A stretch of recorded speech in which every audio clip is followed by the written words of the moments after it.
Hello, folks. How you doing? I'm glad you came over to the off night. As you see, I have the stars behind me in honor of the trip around the moon that the new astronauts are doing. There's 4 of them up there, so they can hold hands. Other than that, it sounds pretty good for today. We have some good stuff to talk about. Lots and lots and lots of fun.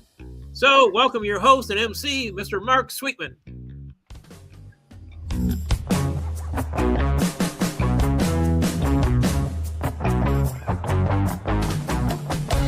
There we go. Hey.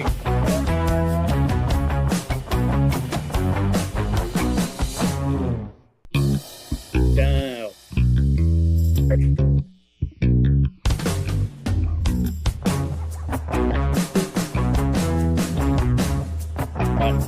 Anyway.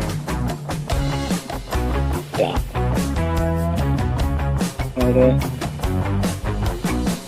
I am losing control. Almost.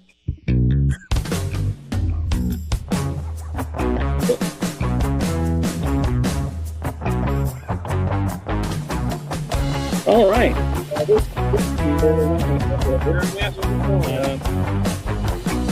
you hear the music? Great music. Really great music, folks. Really great. It's on a loop. Thought you liked it. Anyway, I'm glad you're still here. Got a few technical issues. We really like the song. So, it's cool. Just thought I'd talk to you a few things about, well, I'll tell you for me, I feel like, perfectly honest, I'm not that big about basketball. I'm glad that U of M is going into the finals. I'm glad that's happening. But, to me, it all takes place in the last minute. It's 2 hours of just watching them throw balls at each other, and then it all gets settled in like the last 30 seconds. Oh, shiver me timbers! Throwing balls at each other? No, this isn't. This isn't a orgy that you would attend. No. This is very manly. This is very manly basketballs. Yeah, very masculine sort of thing. Yes, where they're, Anyway, it's just like 2 points. It's just there's no tension that builds up. Tension is in hockey and football. That's where tension is. In baseball. Each one builds tension all the way through. Especially when they're trying to get to home plate. Oh, sorry. Gosh, honestly, it's only been a minute and a half. We have our first game reference. Track at home. It was at 8:03. For those of you who are keeping score, the early adopters win. 3:25. Okay, 3:25 in. All right.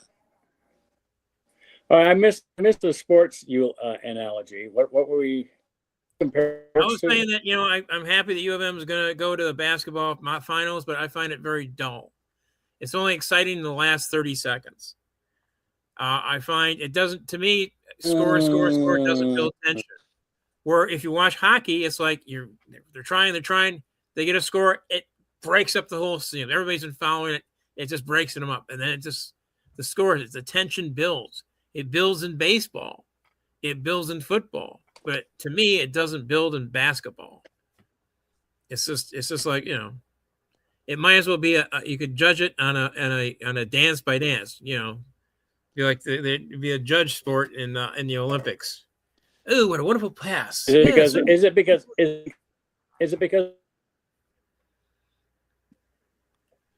I can see you. Yeah, you're doing that. Go upstairs and tell one of the kids they got to turn the TV off. That's all. They have to. In your car. Go 5 miles. Go to the Slauson car. Cut off your Slauson. Then get back in the car. Take the Slauson cut off. Hey, speaking of which, while Mark is stepping out, this is something that Andy and I can discuss for just a few moments. There is a new biography coming out on Johnny Carson. And I was listening to the author on a podcast the other day, and one of the stats that I found interesting, this guy, he's gotten 3 billion hits on YouTube. Wow. 3 billion views on YouTube. Johnny Carson? Johnny Carson. He's like one of the most viewed people on YouTube. He's been off the air for 30 years. He's still, and yeah, people still watching him. Yeah. And now because really, he's good. Yeah. Yes. Yeah. Well, No, exactly. Precise. Yeah. You. Yeah. Nail meet hammer. Yeah. You're right. He did well at interviews. He did well at making the guests comfortable, and Right. the repertoire between them, it was really he was an expert with Rodney Dangerfield. He'd sit there and just feed Dangerfield. Oh yeah. While Rodney would just go on a tear. Yeah, and he did the same thing with Don. He did the same thing with Don Rickles and Buddy Hackett. Yes, yeah. But right. even with Doc Severinsen and Tommy Newsom, I mean, they knew how to riff off each other. Yeah, in a really, really nice way, and it I don't know. It's just good. I don't know. Is it reaffirming? I don't know. That something you've always known.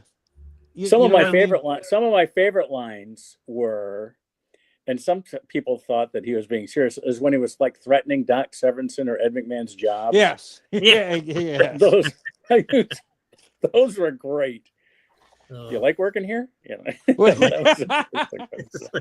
Just some funny stuff. Rickles would come on there and say, "Come on, Ed," like you were saying out in the hall when you were talking about how you had just about enough of this. You remember what you were telling me in the elevator on the way up? What's going on? You're not gonna take it anymore. That's what I heard. He comes out one time. Rickles comes out and he says hello to Johnny, and then he looks over at Ed. He goes, "Oh, hi, Ed. By the way, you're out. You're out, Ed. It's over. It's done." Oh, yeah. Yeah. Of course, that requires a certain amount of trust. Obviously, known quantities. He's Bob Newhart, who's sort of like the anti-Don. He's the opposite of Don Rickles. Mm-hmm. They were good friends. They were good friends too.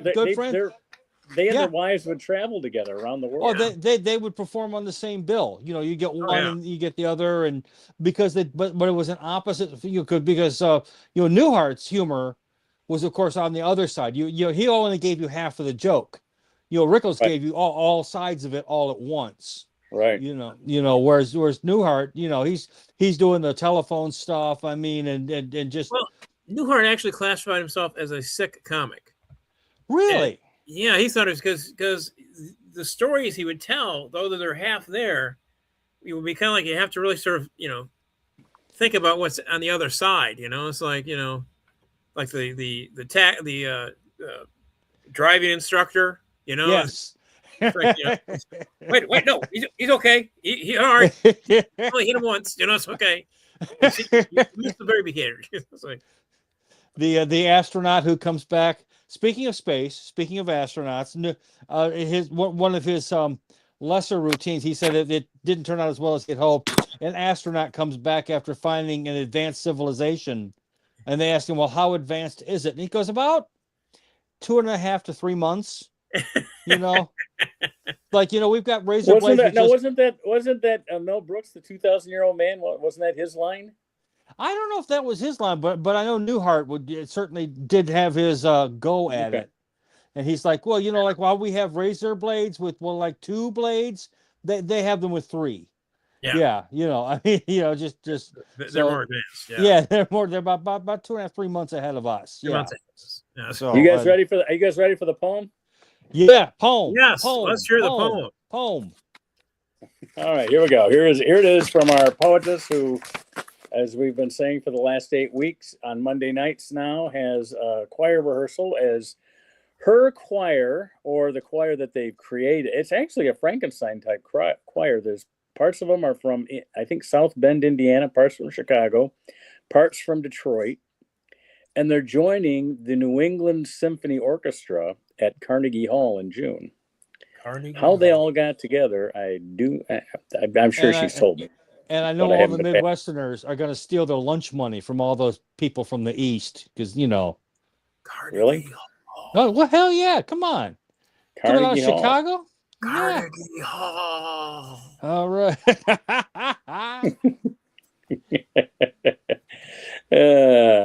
How do you get to Carnegie Hall? The Trump Kennedy Center. The Trump Kennedy Center. The ghost of Kennedy at the Trump Center. What the hell is going on here? I wanted it to be just mine. Who the hell is this Trump? I can't stand him. I don't like him. Ich bin ein Berliner. He's not a winner. Right. Maryland never cost 130 grand. No, Maryland kept her mouth shut. She wouldn't sue me for anything. Look what happened to him. Well, especially after Bobby sent over the hit team. But no,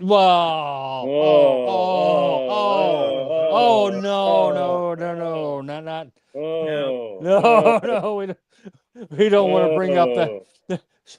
Oh, I'm fine. Oh, hold on. Someone's knocking at the door. I'll be right back. Yeah. What was? Do you remember the line in National Lampoon, or what? Maybe it was Harvard Lampoon. It was a parody of the Volkswagen ads. Oh yes, with the Volkswagen that was floating on the pond, yes. and the line underneath it said, "If Kennedy had driven a Volkswagen, he'd be president today." Yeah, I mean, yeah, that ad. Hey, was, Dustin Hoffman. But that was a different time. Now, if you make fun of anybody, if you make fun of leadership, now you lose your license or you get sued or whatever. Or if you digitally molest one of your aides as a senior senator from Delaware, you become vice president and later president. But yeah, let's not throw that out there. There was a poem. Someone had mentioned a poem. I have a poem in my grubby little hand. He has been sitting in a sealed envelope on Funkin' Wagnall's porch. No one knows the contents of this poem. Oh, it's Karnak. Karnak knows the contents.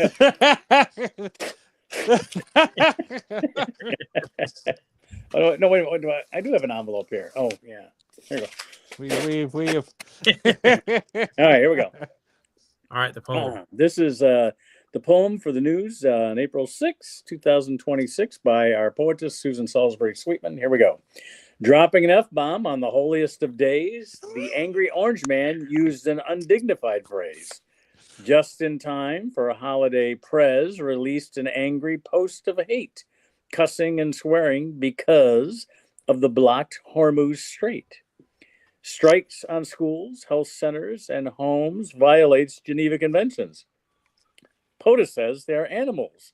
Claims would not be war crime intentions. 2 USA aircraft in Iran were sadly shot down. The missing American airman was thankfully found. Artemis 2 getting ready to fly by the dark side of the moon, so I'm listening to Pink Floyd and simply want to croon. and that's Susan's poem. Wow. Only I guess 4 issues if we divide the Trump issue between dropping the F-bomb and actually she didn't mention the thing that I wanted to talk about. Who should be, or who do you think is more offended? The Muslims for him calling out the name of Allah, or the Christians for calling out the name of Allah? Oh, I don't know. Who gets their in a bunch more over that one?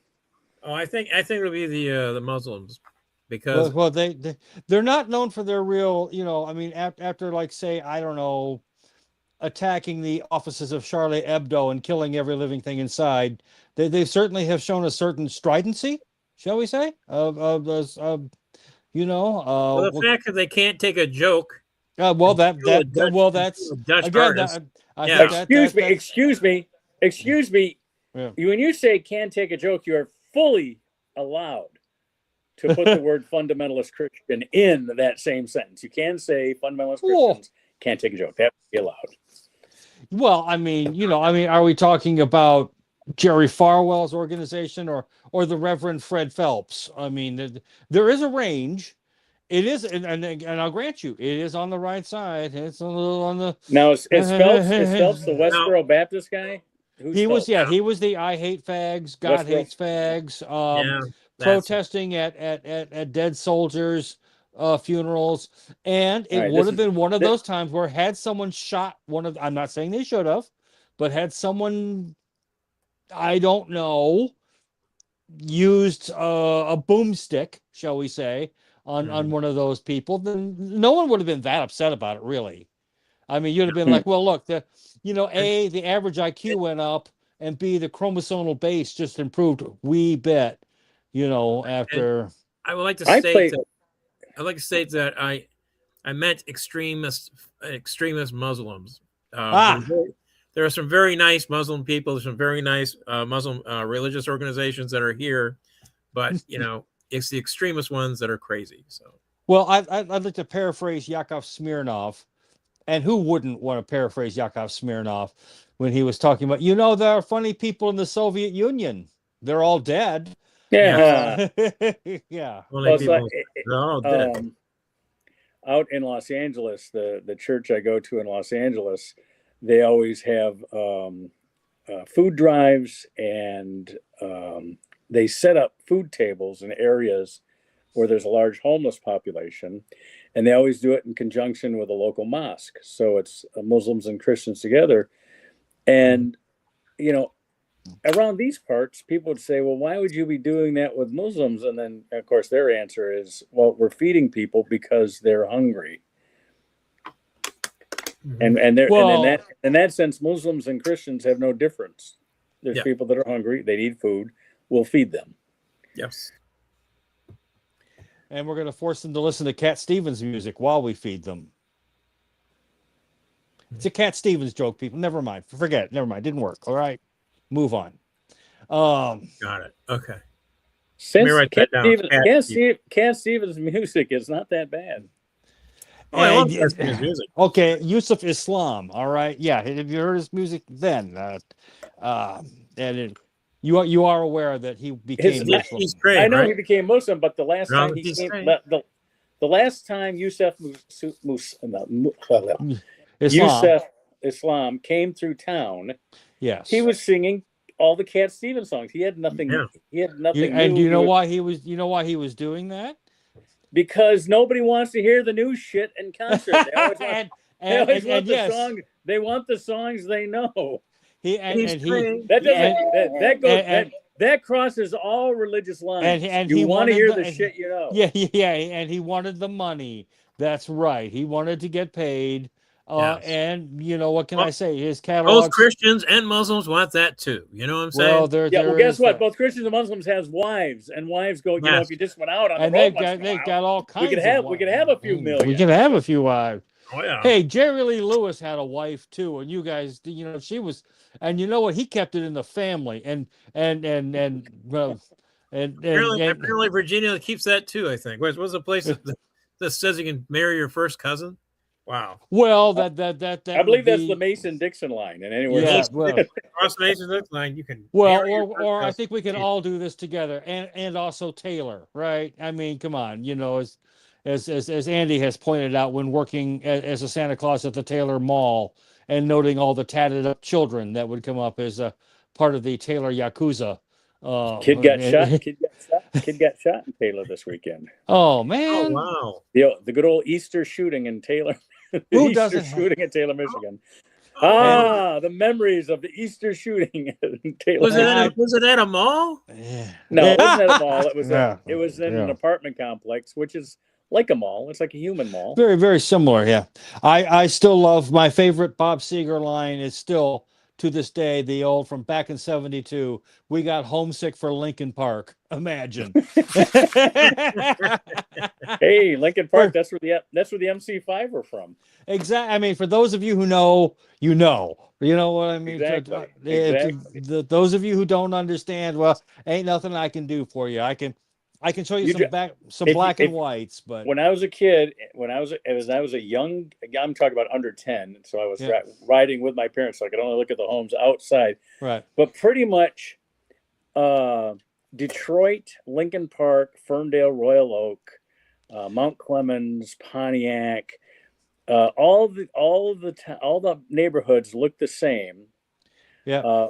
It was just the building materials that was used to build these homes. And you must have heard this because I know I did. Okay, everyone, time to roll up your window and lock the doors. That's when we knew we were leaving Ann Arbor. We were, of course, we'd get east of Carpenter Road and our knees would start to knock because after all, when you get into Ypsi and they're still building the bridges out of rope, and getting lost. there's still a guide to take you in. It's like the old Ipsy Hemp Freeway. I'll take you as far as Ford Lake, but I will not take you further. Yes. I mean, spoken like a true Ann Arborite, Oh my Ford Lake, God. Demons stay there. Dragons lay beyond Ford Lake. I'm sorry. Best place to find the chewing tobacco is, and the vending machines at the elementary school, at in Ipsy. Oh dear. I was hoping Susan might have incorporated our late and not particularly lamented national security or home security, whatever, Kristi Noem's husband and his Here's what we're gonna do.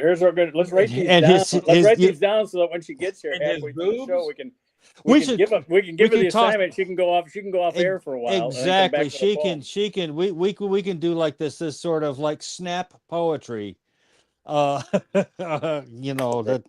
funny.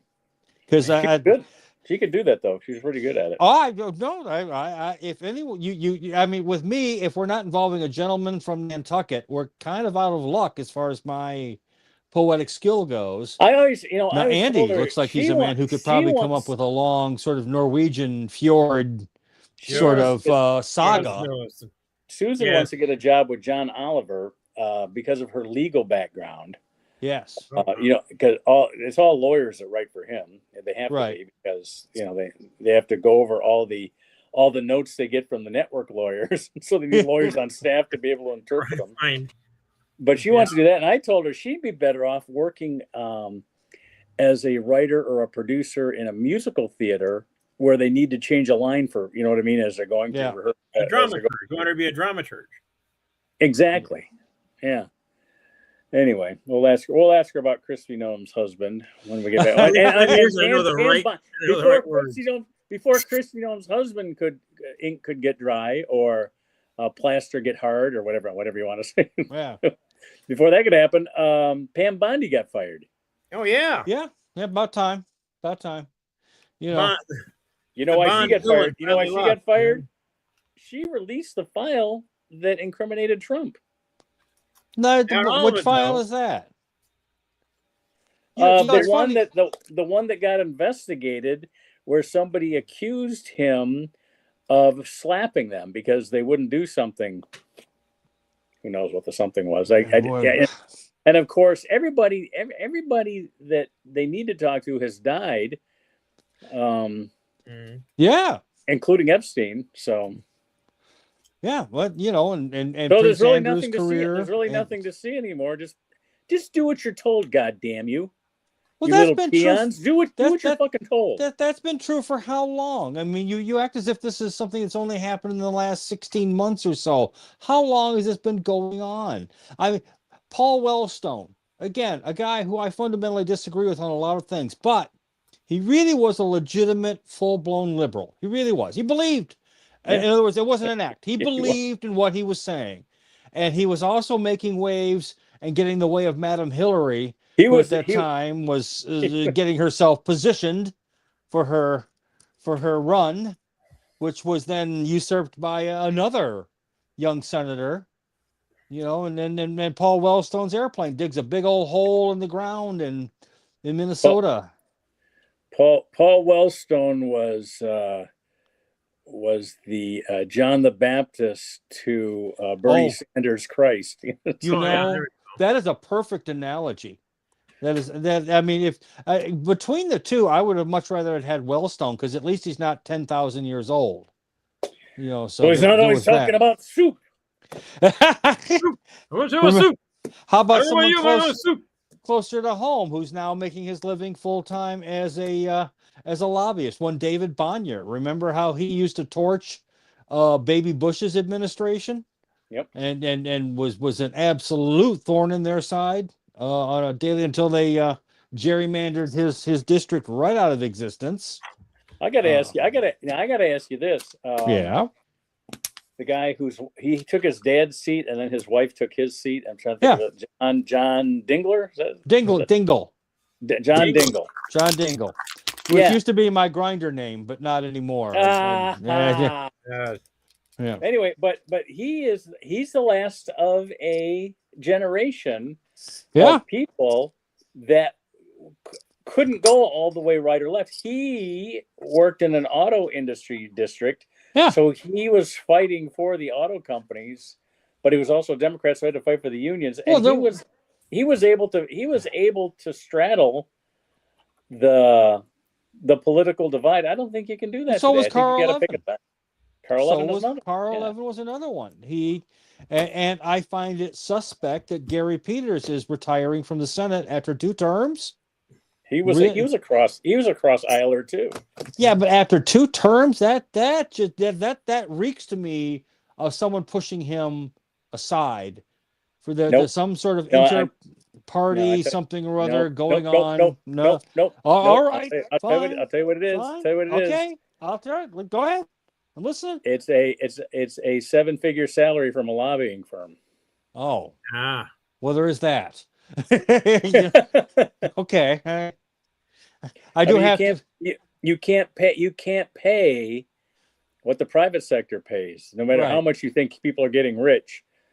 I wouldn't be surprised. They talk about how AOC is worth millions now, where she wasn't worth anything when she came in. I really wouldn't be surprised if they have some sort of dark money fund or something like that somehow gets them. They do. Nancy Pelosi, I mean, come on, she's becoming one of the. She's never had anything but a government job. Her daddy, former governor or former mayor of Baltimore, mayor of Baltimore. This woman has been plugged into politics her whole life. And by the way, there aren't many people who become Speaker of the House not once but twice. Okay, so I mean, we have to give her due. Mike Johnson isn't going to get a second shot, that's for sure. Whatever. I mean, you got to understand. The Republican Party is they're the Washington Generals of politics. That's their job. That is their. They don't like being in the leadership. They don't like it is. Do you know how much easier it is to run be the Republicans in Washington run from that bucket of graffiti as if it's really water. It is so much easier when you're in the minority. You can sit back there and accuse the other people of being everything and anything, complain and be obstreperous. But if something works, you can say, well, I helped vote for it, and if it doesn't work, you can scream about the other side putting it in place, whatever. But actually being in charge? Oh, are you out of your mind? Are you kidding me? I'd much rather be Lindsey Graham and down there with his he was like had his little mermaid scepter. He spent like 5-6 days in Disneyland. I mean, I'm not making that up. You can look up pictures of him. No, at of course Disneyland. He did. As Snagglepuss would say, of course he did. Yeah, of course he did. I mean, Mitch McConnell. At least he's not like his counterpart who has the girlfriend or the fiance in Canada. So. Well, yeah, Lindsey doesn't even bother. He doesn't. Exactly. He doesn't. It's I mean, it's sort of like Truman Capote coming out and announcing his engagement to Myra Breckenridge. I mean, again, it's not going to work. There's under no circumstances is this going to work, and so why even bother? It's not like Tim Scott or some of the other. My Canadian girlfriend. She lives in Montreal. Yeah. That's it. Yeah. Who was the guy from Idaho that was Tappy Toes with the guy in the men's room? That was Senator. Oh God. Well, you see, the neat thing about him, married, wife, kids. He also sang in a choir. Although singing in the choir meant something very different to him. Very different, exactly. Very different. Having been in that choir, I can assure you, it is a very different sort of, and the choir boys. Yeah, and he ended up rescinding his resignation. He served out his term. He did not stand for re-election. Larry Craig. There you go. Tell me that isn't a Craigslist, and that isn't a grinder. I put Idaho senator in the Google search, and Larry Craig came up before their current senators in the search. There you go. And his big excuse was, well, I have a very wide stance. Yeah. Well, who doesn't? And a very long, throbbing logarithm. Hey, Hey, they completely misunderstood. Yeah, why couldn't Rodney Dangerfield play Larry Craig for one day? They completely misunderstood. I misunderstood that. I don't know. I tell you, I don't I go get to the no men's room. respect. I tap my toe and I get arrested. I say, "Hey, I'm a senator," and they say, "Where you I senator wanted some from?" toilet paper. That's it. I just wanted some toilet paper. The guy took it all away. I don't know what. I don't know what they're talking about. I just need It some wasn't toilet the paper. tapping. It wasn't the tapping of the toes that they got the toe to do this. Yeah. All of a sudden, I know the cops are all rolling in there, and it's not like the last time. Last time the cops were busting there, it turned out it was a birthday present. Yeah, I mean, Exactly. Yeah. Oh, there you go. Yeah. They weren't Yeah. real cops, and it was a birthday Yeah, why present. do the fake cops have uniforms but the real cops don't? What's the deal with that? I mean, what's that? What's that about? What's that all about? Come on. Yeah. How are you supposed to know? Oh. Yeah, I mean, yeah. I tell you I'm what. just trying to have my personal private time in the men's room. In the men's room at an airport in Minneapolis, and That's right. after singing in the choir, and You think it's easy wiping with airport toilet paper? Yeah, no, I might as well sand my floors with this shit. Oh God, yeah. It's just the yeah. I mean, yeah. Even I'm just like looking at this and going, oh, my people. No, it isn't supposed to be this way. I mean, come on. Can't we just like resurrect Rock Hudson or something? And I mean, oh dear. Sal Mineo, please. Where's Sal? What happened? Oh, he got killed by rough trade. Yeah. Well, Yeah. or how about Robert Blake? I had to go back to the restaurant. I think I left my gun back there, and comes back and the wife is dead. I mean, it's Who knew? yeah. I mean, all these crazy, off the wall, like just really, is this the best you can do? I mean, at a certain point, when do you just own it? When do you just come out of the closet like an Exocet missile and just explode in rainbow fury? It's like, yeah, guess what? I've been gargling dong all across the country for the past 10 years. You've been gargling what? Dong. Schlong. Okay. Oh, okay. Okay. All right. The man bits. I thought maybe there was a term I hadn't heard. I know what dong. No. I think Move on. Yes. We can move on. We can move on. I know what dong is. You know what you mean. You know what? Yeah, exactly. Yeah. Just that. At a certain point, when does he come out again? Just do Rodney Dangerfield. Yeah, I saw my kid, the milkman, going to a father and son dinner. Yeah. Tell you what, I was yelling at my kid. I said, "Hey, someday you'll have kids of your own." He said, "Yeah, so will you." She said she was blowing town. I thought she meant she was leaving. I took my kid to Coney Island. I said, "Do you want to go into the crazy house?" He said, "Save your money. We'll be home in 20 minutes." Oh. Hi, Susan. Susan. Hello. Hi. All right. Okay. Hey, before you got here, we talked about the poem. We enjoyed it. We've been talking about it nonstop Ever since. And Because of the news stories. Because of the news stories. But Jason was quick to point out that we didn't have anything about Kristi Noem's husband or Pam Bondi. Oh, that was done by Saturday Night Live. I pretty said, much everybody. That's not a criticism. We're not criticizing.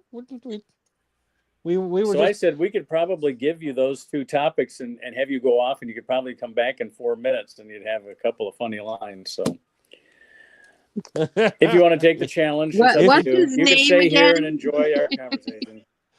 Brian. Oh, the husband's name? Brian. Brian. Brian. No, Brian. Brian. Well, of course it Brian, is. because you can't dress up like that and be called Brian. You gotta pick up your son. When your wife is occupying a cabinet level position, you need to be on a webcam. Brian Noem wears Hooters. Yeah, I like it. Brian Noem wears Hooters. I Suitors think he is the likes rhyme for that. I mean, how could it Yeah. not be? Brian Gnome wears Hooters. I think he likes the show. Do you really think that Christy Gnome doesn't know? Oh, yes. Good. Yes, absolutely. Thank you. You know, I was thinking, you know, why are they giving him why are they giving him such a hard time for him wearing fake appearance when Well, What it's you about his all know, wife? her It's his fake wife face? who's Mar-a-Lago'd her face. may I? I don't watch a lot of that. Oh, what's the cartoon where the little brother always dies in the early seasons? Oh, South Park. South South Park. Park. Yeah. That, I don't see too many of those episodes, but I did see the one where she's that, they're going to heaven and stuff, Yeah. and her face keeps coming off and running away. Well, as I used to do, Very and funny. I don't know if I can resurrect it or not, but I did point out how Christy Nome had written in her book about her taking out the family dog, and Michael Vick in an article as a reply, the article entitled "This is some bullshit," we're pointing out that how is it she's got a high level position where, Mr. Vick ends up doing 3 to 7 in the federal pen, which it doesn't quite seem equitable, but talk about women who've been sunk by their male, I don't know, counterparties. Hillary Clinton's campaign, most likely because of Huma Abedin's husband, the former Representative Weiner, with his little escapades online, getting that whole thing reopened. Hillary final Clinton days, suffered because of what Bill Clinton did. No, that I whole don't. Monica problem. I think the bigger thing That was hurt her. Yeah, it did. But what hurt her more was that whole James Comey coming out there and reopening the whole whatever it was about email gate, whatever, because she had an email server, which she probably shouldn't have had, but she did have it. That's not that unusual. I know, but the thing is, attorneys are professionals, Yeah. and I'm sure her email was secure enough. People go home and work.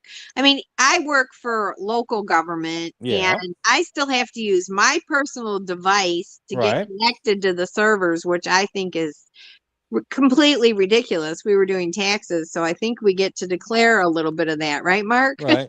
Yeah. Well, I'm just They pointing out require me to have a connection to that it was in the waning days of that campaign, though. It literally in the waning days when everyone was saying Hillary was a shoo-in at that point in time, 99% certain, and then Comey reopens an investigation because of some of the stuff and they how does found Trump on. thank Comey's loyalty? It fires his ass. Are you kidding me? Yeah, exactly. But that's I think Comey legitimately sunk Hillary. Well, he was one of the reasons why that campaign, that, and she also had Podesta running it, which was one of the worst mistakes ever. She didn't like him. David Axelrod had submarined her in 2008. But the thing is, even if you don't like somebody, this is politics. Barack Obama came out of nowhere, though, and that because David Axelrod. Hillary's campaign. Because David Axelrod was his campaign manager, and he knew what to do and how to do it. He's a complete political animal, but that's exactly who you want, because the guy he worked for became president. Period. I mean, so she went with Podesta, who she'd known for years and whatnot, but just again, if there's, remember, I know we're revisiting old history, but 70,000 votes distributed amongst 3 states and the election changes. That's what no one was expecting. And then that's the way that, and how different it would be right now if we were a year and a half into, I don't know, whoever her vice president, or whomever. Hillary lost it because her group, the Democratic National Committee, screwed Bernie. That's why that hurt. Yes. People love Bernie. I love Bernie. Gee, can you imagine how different it would be if we had that old man in office And instead of the one we have? That's why she should have reached out to him to make him her VP candidate. Yeah, And of course, probably. then of course had him killed in a plane crash. 3 weeks No, after the no. inauguration. Here's my take on it. Part of Barack Obama's success was he'd been in politics, but not so long that he had a lot of baggage. Yes. And Hillary had a lot of baggage, and Barack Obama did not, because he was fairly new to the game. So that really helped him. But if anyone established they could play the game, it was Hillary Rodham Clinton. She might have had some baggage. I think she would have been a great president. She had the best CV of anyone who's run for president in a long time. Clinton would have never been president without her at his side. Well, you've heard the joke. She and him are arguing. This is early in his presidency, and he yells at her, "Hey, what if you were still going out with that plumber you knew back in college?" And Hillary retorts with, "Well, then I guess he'd be president right now." Yeah. And then the real incident after the Monica Lewinsky thing, some of the Secret Service guys are hearing her calling him everything except a human being and a child of God, and he emerges from the battle, looks at the Secret Service guys, and by the way, I'm still president, MFer to you. Yeah, it's president, motherfucker.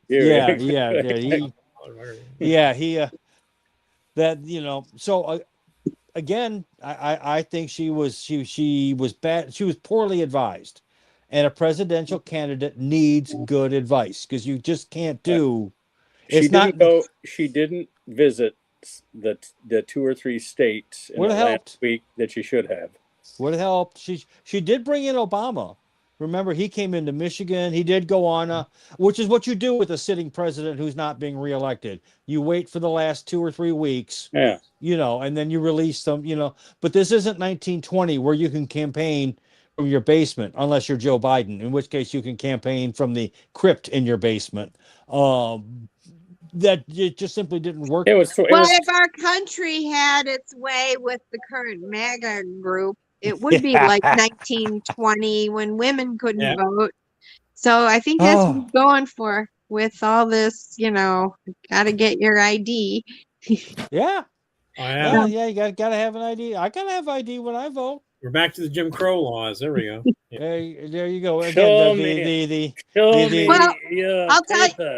Mark and I had a big disagreement when we were dating, because he thought it was a more racist world and I thought it was a more sexist world.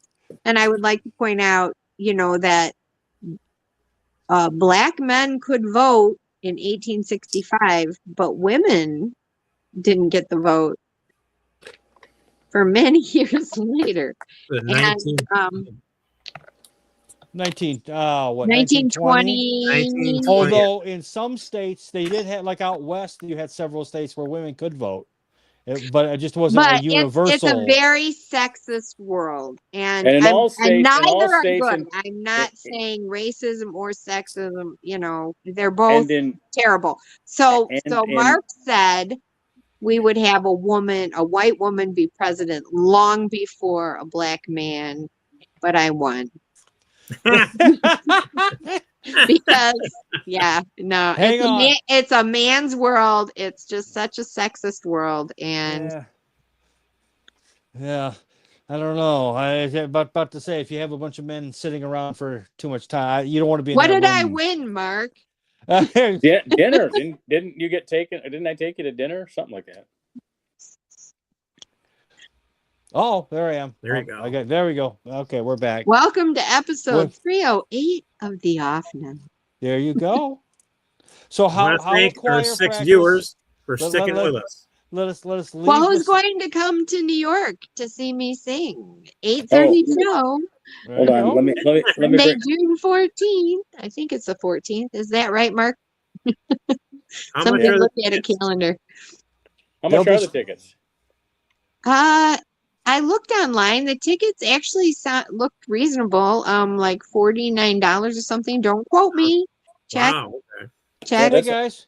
You guys get to New York. How expensive? Seriously, how expensive are the hotel rooms? Well, we're Obviously, using points. That's how expensive it is. We're using what do you call it? Traveler points. Traveler Yes, points, whatever. I've been Yeah, invited to membership sing. points. Membership points. I've been invited to sing, but unfortunately, my transportation and hotel are my own, out of my own pocket. But I get to sing on stage at Carnegie, so yes, I'm going. Well, you got we're there. We're there for 4 nights. If we were paying for those 4 nights that we're there, it'd be $2,200. Yeah, Wow. ridiculous. Yeah. Wow. So we had what we've done is into... we pay for hotels when they're cheap and build up those points. Yeah. And then when we have to go someplace where it's expensive, we spend the points. So that's pretty much. And then if it's gonna expire, we use it and go somewhere in Detroit and spend a night. Like when it was when we went. We're going the same week that we went to see Sammy's memorial there last summer, and it's for whatever reason these both the plane tickets and the hotel rooms are twice as much as what they were last year. Now the war may have something to do with it. But we've been looking for a while. I miscalculated because I started looking at Christmas time. I miscalculated, thinking, well, it's just January. Why don't I wait till April and see what the prices are then? Not knowing that we were going to go to war. Do either one of you have a favorite place to go eat while you're there? You know, well, we have a new favorite Korean barbecue. I love that. Oh yeah, that was good. We went to the Korean barbecue there the last time. We fell in love with that place. I've only had one bad meal in New York. Really? It was like at the diner. The diner. I've been with Susan twice, and I took Rafi there one time we were there. It's called the Times Square Diner. Right.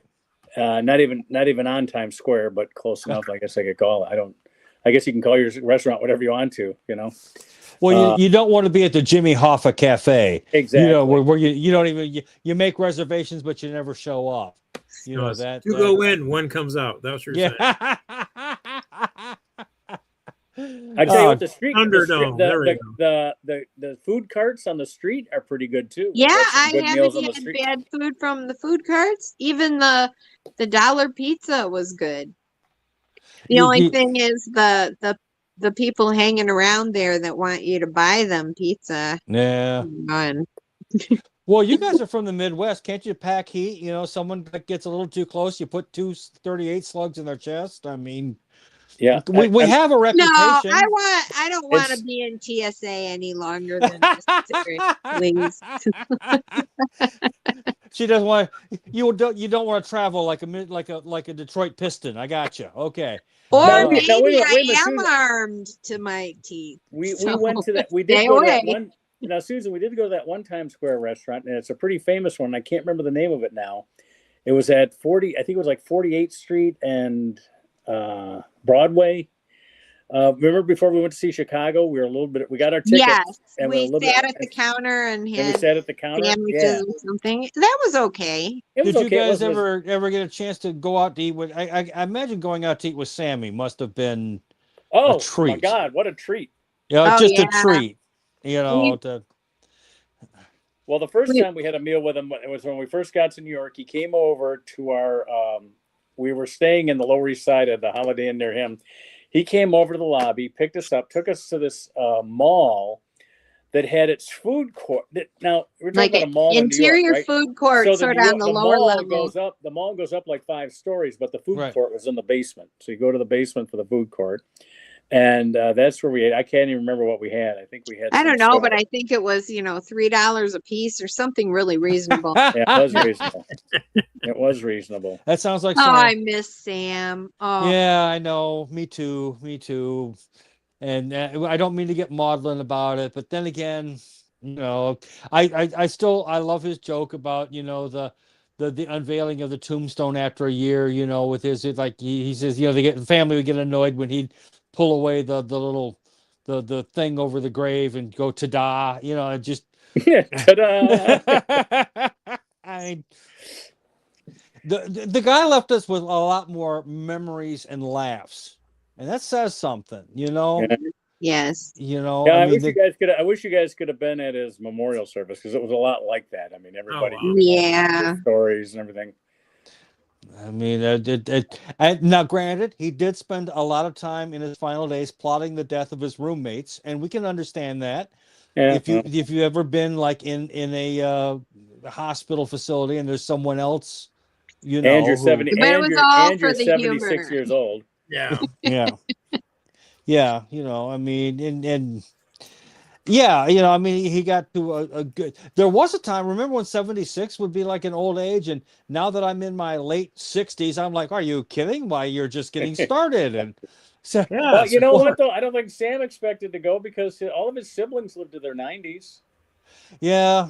He was the youngest. Now, although he was the last one to die, he was also like 15 younger than his next younger sibling. You know? Yeah.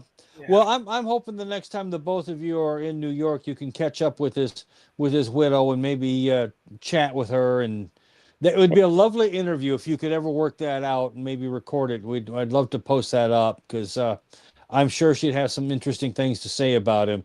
Again, he would often describe his domestic bliss, and it was always in an amusing way, where he would threaten his wife that, yes, you know, there are other women, and she said you'd be back in an hour with a bow wrapped around you. So he again he had a way of putting things, shall we say, and he was a great guy to work with on the road. And because he was one of the elder guys, you know, as we were going out on the road, everybody was pretty much in the 1980s was in your 20 to 35 age range. Anybody older than 35 was, you know, pretty old. But Sammy was there, and he was sort of the this is how we do things type of, you know what I mean? And the dean, as it were. The dean, yeah. The and it dean. wasn't, and the funny thing is he hadn't been on the road that much. I mean, he had been doing performing and in show business and radio and things like that. But he really hadn't been doing stand-up that much until we started doing it. But I guess because he was older, we thought he had been doing it longer. Yeah. No. So yeah, again, he was also talented. So he was. He was. And half the deal is just showing up, right? You know, I mean, and there you go. And he was a mensch. He played that mensch character really well too. Well, again, I can imagine that just going to lunch with Sam would have been, just sort of a singular sort of treat. Well, Susan always talks about really that's probably the last lunch we had because we didn't go out with them the next time we went there. Yeah. We were just about to head back to the airport. And says, let me take you to this deli. So he takes this deli. Yeah, and it's a little bit crowded, and so there's really no seating or anything. And so he says, "Here's what I want." So he gives us his order. He says, "You guys go get it." He saved us seats. He says, "I'll save your seats." Well, we got in line and bought his sandwich, and we come back and he's entertaining everybody. He has now moved the table away from the wall. He's got his chair against the back wall. There's a semicircle of chairs all around him. He had actually created a court and a stage, and he's holding the court. It was the most amazing thing I saw. By the time we got done, he's getting people's addresses in Toronto, and I'm next time in Toronto, I'll look you guys up. And it's like, oh man, it was he knew how many people had moved to Canada in that crowd, how many people had moved from Canada, how many people were there for the first time, how many people came back once a year. I mean, he knew everything about everybody. You know, and he genuinely liked people. So, you know, it wasn't, I think, you know, some people do that to manipulate, but Sam was really very genuine. Well, I did offer to get him to move to Michigan by establishing a cult with his own compound involving 2 or 3 double wide trailers. And he did seem tempted. He did seem a little tempted. It didn't work out. He did apply for that job at WEMU, you'll remember. Oh, he'd have been great. Yeah, that's right.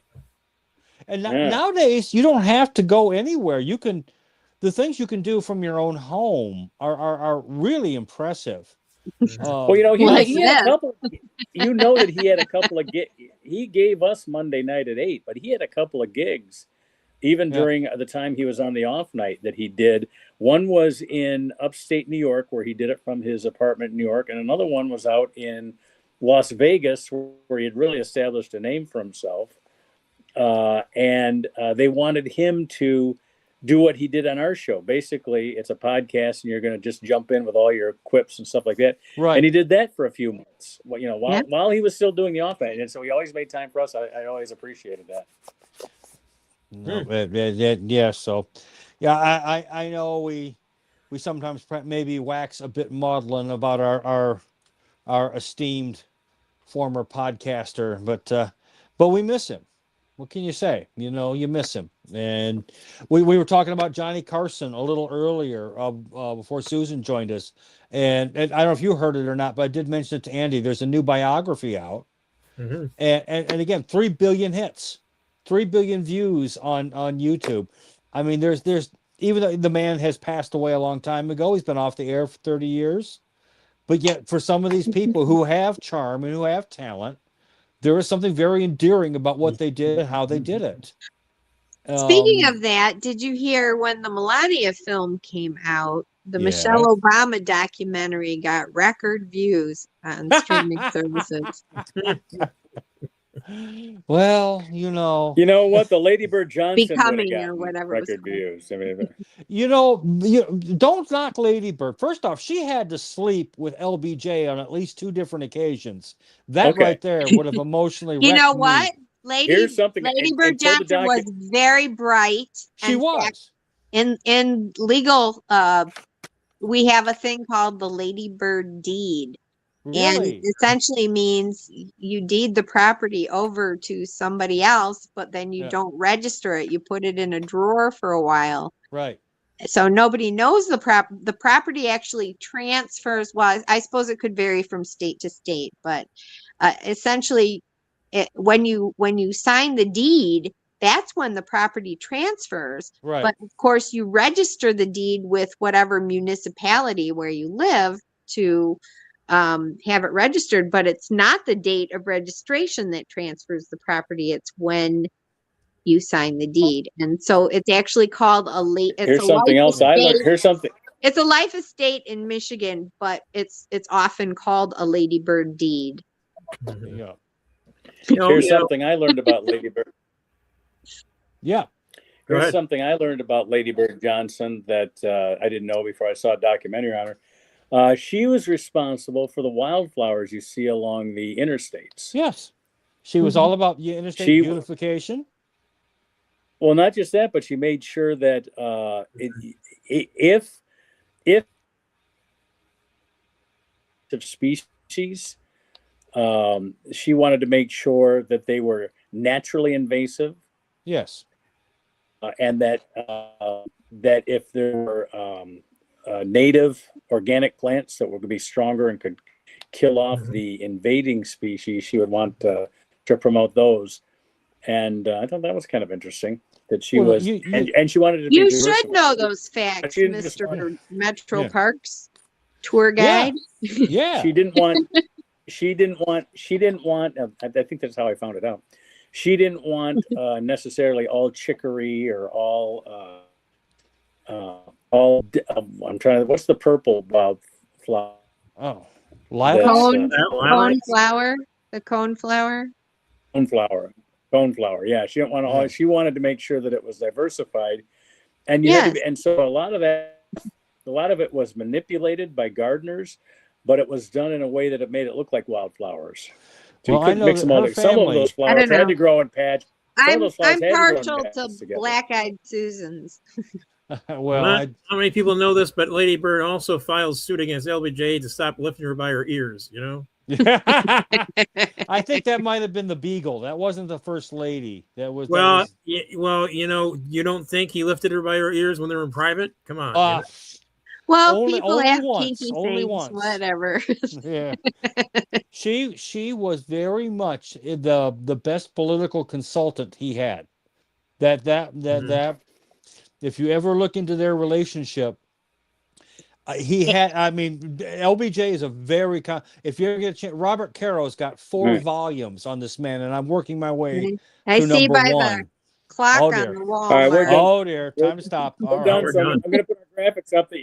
Here is, we don't want this one. Oh yeah, this is it. You subscribe at this address. Click the link right there. That's right. Click it. viewers easier to for read links right subscribing there. and helping out. Here we go. Yeah, so subscribe to the page. Click the thumbs button or the like button, whatever they call it. Subscribe to the page. Help subsidize the Susan tour of New York. Yes, come see me in June at Carnegie Hall. Carnegie Hall. Carnegie Hall. There it is. Thank you. June 14th. It's the 8:30 p.m. show. There are other shows that day. I'm the last one of the day. There you go. All right. Let's get that out to our viewer. Sunday, June 14th. Sunday. Oh, that's in New York City, right? Right. New York, at Midtown New York Dragway. City. That is New York City, yeah. All right, well, we got to get out of here. We'll see everybody next Monday night. And Bye. Get your taxes done so we can have some fun. All right, we'll talk to everybody. Good night, everybody. Remember, we're entirely non-tax deductible, so send us your money. Good night. We don't have any tax deductible. I said we're non-tax deductible. We're completely non-tax deductible. Got it. So you're. Now, how about that? I could. Oh, there it is. 8 seconds. There it is. Well, see you guys next week. All right, you take it easy, man. Watch the game. See ya.